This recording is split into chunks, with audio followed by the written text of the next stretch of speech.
Well, we're on location today at our offices here on Hanselman Avenue in Saskatoon, and we're talking about a very important organization which is trying to start up here in Saskatoon. And right now I'm joined by Tracy and Rochelle, who are two concerned moms who put their concern into action. Thanks so much for joining us today, ladies.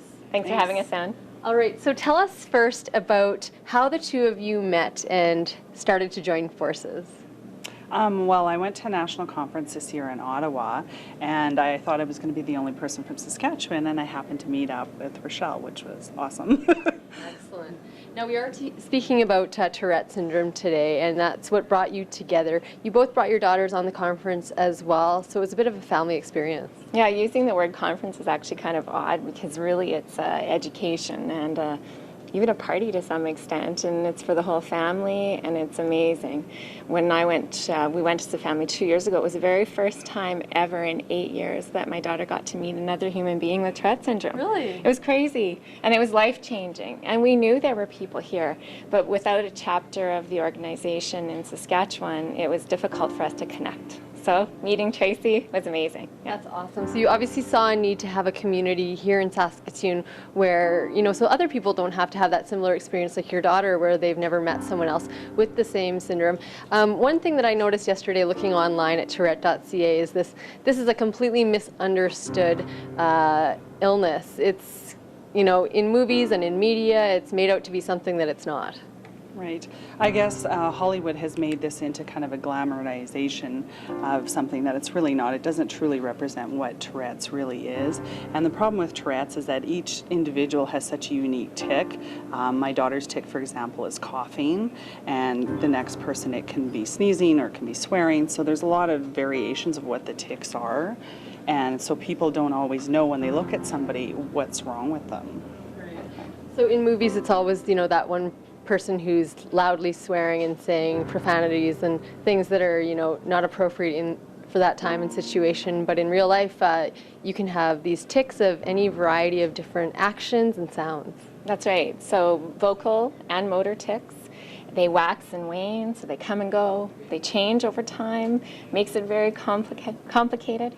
And the research shows that the swearing piece, which is actually called copralia or copraxia, is about 15% of all people with Tourette. So it's actually a minority that have the profanities.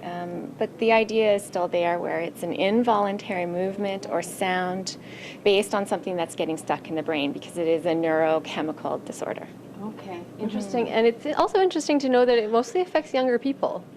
Yeah, it affects kids, and usually the symptoms show up around 7, 8. The majority of people affected usually tend to be boys, so that's another reason I was quite excited to meet Rochelle, who had a daughter, because to find another girl with Tourette's is also very rare. That's right. Excellent. So I'm sure there are more people in Saskatchewan and Saskatoon who have, children with Tourette's, but of course they don't know about this community starting perhaps, and they want to get involved. Tell us a bit about the event. You're going to host an event on the 25th, and that's going to get a bit more awareness out about Tourette's. Tell us a bit about your walk.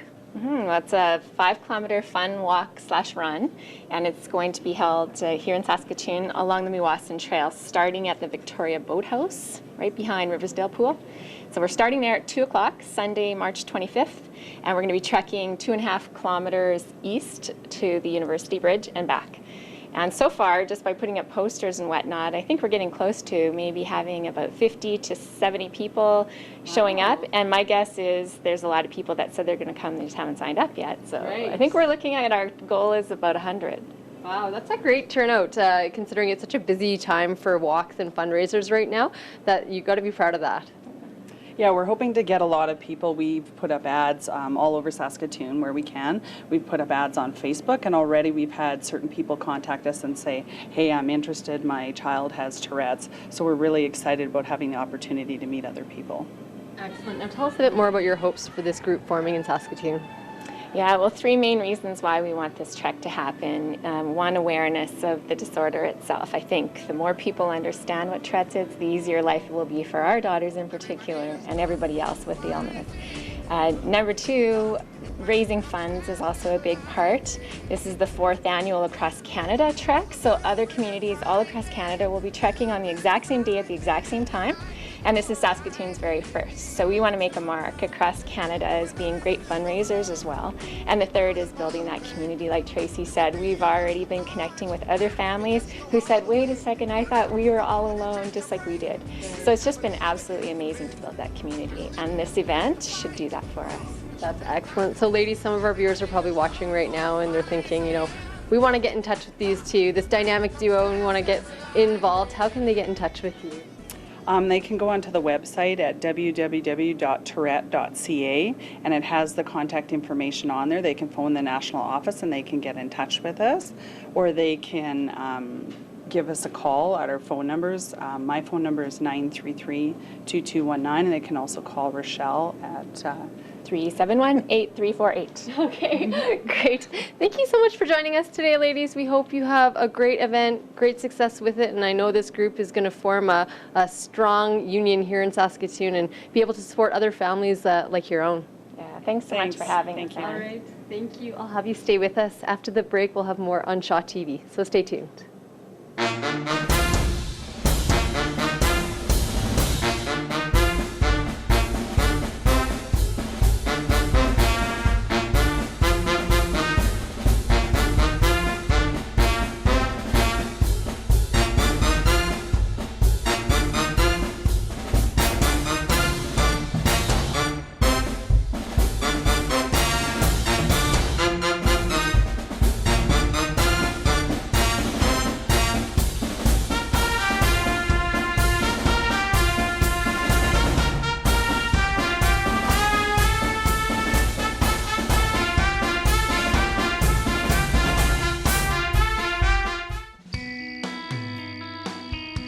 We're there to bring it home. Shaw TV, your local voice.